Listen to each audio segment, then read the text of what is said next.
Y yo quiero empezar por agradecer naturalmente toda la colaboración que nos ha prestado, no hoy, sino de manera permanente y constante, la Embajada de Francia, la Secretaría Distrital de Planeación en prácticamente todos los eventos que se nos ocurren, y contamos con su colaboración y compañía. De manera que muchísimas gracias a todos los miembros no solamente de la Embajada en Colombia, sino de la delegación francesa que ha estado con nosotros en estos días y que nos seguirá acompañando hasta el fin de la semana. También, desde luego, agradecer profundamente a las personas a todos los académicos, colegas de Argentina, de Uruguay, de Chile, que nos acompañan, en México, que nos van a estar acompañando en estos días, compartiendo experiencias sobre el tema tan complejo, tan importante, pero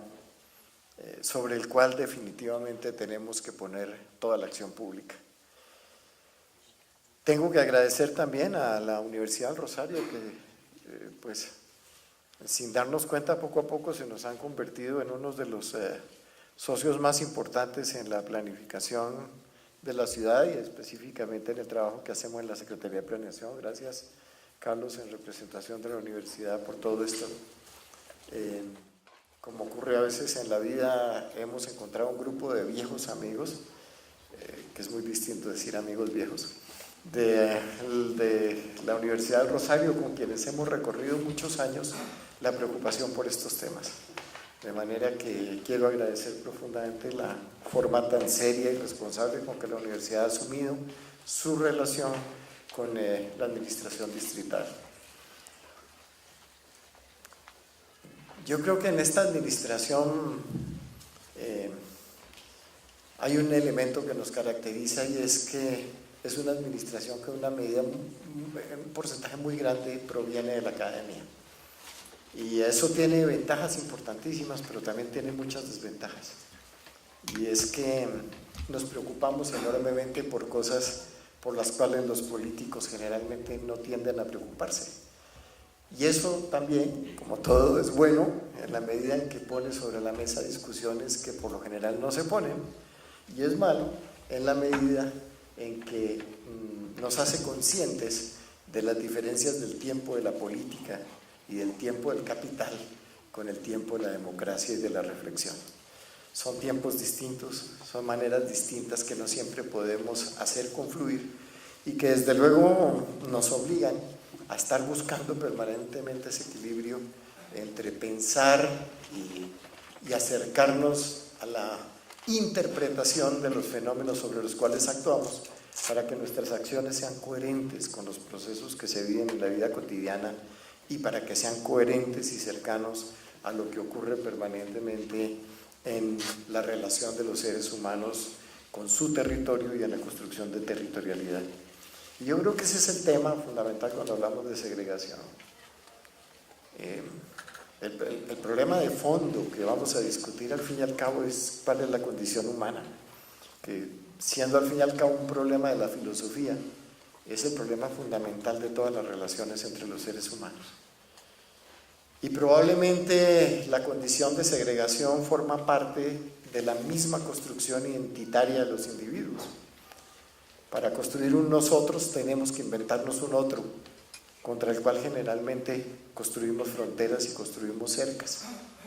y del cual generalmente también construimos caricaturas que convertimos en imágenes de lo que nosotros no queremos ser, porque nosotros seguimos siendo los que tenemos la razón. Así actuamos. Lo importante es que lo sepamos para que podamos enfrentar eso de manera eficiente y de manera seria, y sobre todo de manera ética.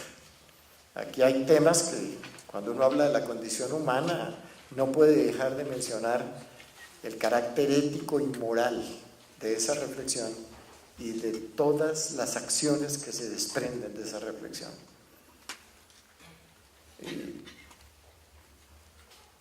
También esto nos lleva a plantearnos un problema fundamental también de la acción política, y de la acción política como encargados de la administración pública, y es qué tipo de acciones nosotros debemos llevar a cabo, debemos ejecutar para crear un escenario en el cual la sociedad construya su propio destino en el marco de una visión del mundo que sea más equitativa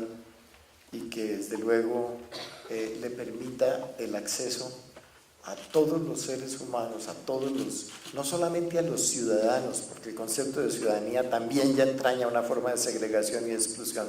los no ciudadanos, los extranjeros, los migrantes, los que no califican en la categoría de ciudadanía. De manera que para todos los seres humanos hay que abrir un mundo en el cual quepan y tengan acceso a las posibilidades que ofrece la sociedad como parte de su propio desarrollo y de su propia construcción. Es indiscutible que vamos a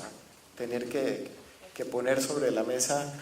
la tendencia general de la política para poder actuar, que es la de hacer generalizaciones sobre un mundo que se supone prácticamente incambiable, que pareciera que a lo largo del tiempo no se transformara. Y entonces tratamos de hacer planes de acción a 20 años, planes de acción a 15 años,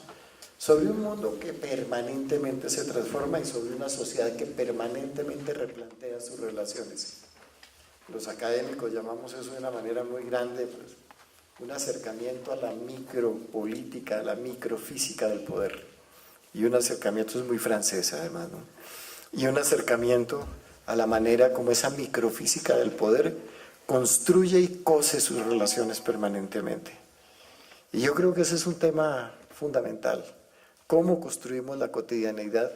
y cómo en esa cotidianeidad generamos la exclusión y la segregación. De manera que el tema no es simplemente cómo hacemos para redistribuir los subsidios. El tema es cómo concebimos a nuestros congéneres y cómo concebimos la ciudadanía y la ciudad y la construcción de la sociedad para poder nosotros tomar las decisiones políticas que nos competen. Y en esta administración eso nos lo hemos tomado muy en serio. Y hemos tenido que disminuir a veces el ritmo en algunos, como un concierto, en el cual a veces es necesario tener un ritmo distinto, mientras por otra parte los metales están teniendo un ruido muy grande que se trata de disminuir en mesas de concertación que nos lleven a la paz. Y yo creo que estamos trabajando en el entorno de la paz, en la convicción de que alcanzaremos la paz y en la convicción de que las ciudades, y en el caso específico de Colombia, la ciudad de Bogotá, juega un papel fundamental en la preparación de una manera diferente de concebir las relaciones entre nosotros, es decir, en la construcción de otra política cultural que nos permita generar una cultura política distinta y que nos permita vivir de un modo diferente. Yo creo que ese es el tema en general que vamos a enfrentar en estos días y que vamos a ver. Cómo la condición humana y las interrelaciones permanentes entre los individuos y entre los distintos sectores de la ciudad están mediadas por las ideas que nos hacemos de lo que es el otro y de lo que debería ser el otro. Ideas que arrastramos desde hace mucho tiempo. La idea de la generación de una segregación espacial llegó con el siglo XVI sin duda alguna, y probablemente entre los indígenas que habitaban estos territorios también existía algo igual. Pero con el siglo XVI llegaron algunas ideas que nos siguen marcando esa relación tan grave y tan dura entre pobreza y enfermedad, que hace pensar que los pobres son portadores de enfermedad y por lo tanto había que ponerlos en los extramuros de la ciudad, había que ponerlos por fuera de la ciudad, había que llevarlos a la periferia para impedir la contaminación. Y eso sigue jugando un papel importantísimo en el día de hoy. No son solo consideraciones económicas del precio del suelo las que determinan la localización de las personas con menor capacidad de pago, y las que determinan desde luego que se tengan que localizar en aquellos lugares a los cuales nos cuesta muchísimo llevar los equipamientos y las ventajas que el resto de la sociedad disfruta cuando se puede hacer en áreas conglomeradas y en áreas cercanas a la oferta permanente de servicios que toda la sociedad paga, incluyendo aquellos que tienen la menor capacidad de pago. De manera que estamos ante una situación de búsqueda de una política de la inclusión, y esa política de la inclusión exige reflexión seria y exige ante todo la posibilidad comparativa, que podamos mirarnos con nuestros vecinos, que podamos mirar procesos políticos similares que se han dado en otros lugares, que miremos sus ventajas y que miremos sus desventajas, que actuemos de manera racional y consecuente para impedir lo que los técnicos llaman la gentrificación, que cada que planteamos que tenemos que mejorar la ciudad, lo pensamos desde el principio fundamental de la expulsión de los que viven ahí. Hay que expulsar a los que viven ahí para hacerla más bonita desde una perspectiva inclusive de la estética, que no es ni universal ni permanente, sino que cambia con el lugar y cambia con el tiempo. De manera que lo que tenemos sobre la mesa es una discusión de fondo sobre la condición humana, y estos 2 días vamos a oír experiencias y vamos a oír la manera como algunos de los que han trabajado en estos temas de manera muy profunda nos muestran esos procesos y su desarrollo. Hemos tenido experiencias impresionantes que nosotros no contábamos con eso cuando empezamos la primera vez la Plaza de la Hoja. Lo último que se nos ocurriría era que los vecinos de la Plaza de la Hoja iban a ser los primeros opositores, con un reclamo fundamental.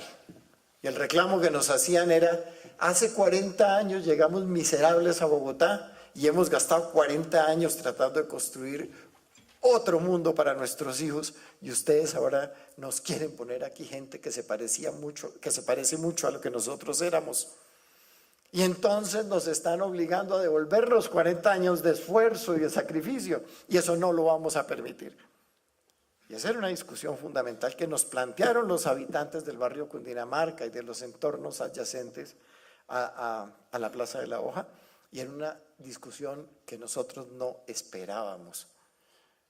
Era una discusión que nos cogió en cierta medida por sorpresa,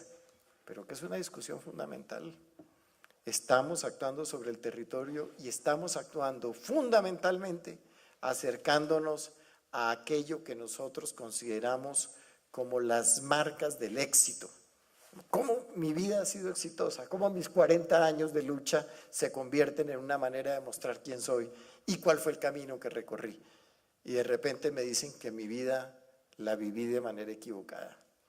Eso no es fácil, y eso es grave, y eso es importante, pero eso debe ser parte fundamental de la reflexión de la política pública y debe ser parte fundamental de las reflexiones que hacemos quienes tenemos la responsabilidad de la administración pública y quienes hemos recibido en alguna medida la delegación de la sociedad para tomar decisiones en nombre de toda la sociedad. De manera que bienvenidos, muchas gracias por su interés en este tema y muchísimas gracias a todos los colegas que nos acompañan y que nos visitan por dedicar su tiempo, sus esfuerzos y sobre todo por estar dispuestos a mirarse a sí mismos y a transformarse en esta discusión en la que pretendemos transformar nuestras maneras de relacionarnos con los demás en un procedimiento y en una serie de acciones que nos tienen que tocar el alma y transformarnos primero a nosotros en esa relación y esa manera de pensar a nuestros vecinos. Tenemos que construir un otro desde una perspectiva en la cual nosotros pongamos en cuestión nuestra posibilidad de tener razón y nuestra posibilidad, ante todo, de pensar que somos los únicos sujetos de derechos. Muchísimas gracias por estar aquí, gracias a la Embajada de Francia, gracias a la Universidad del Rosario y gracias a todos ustedes.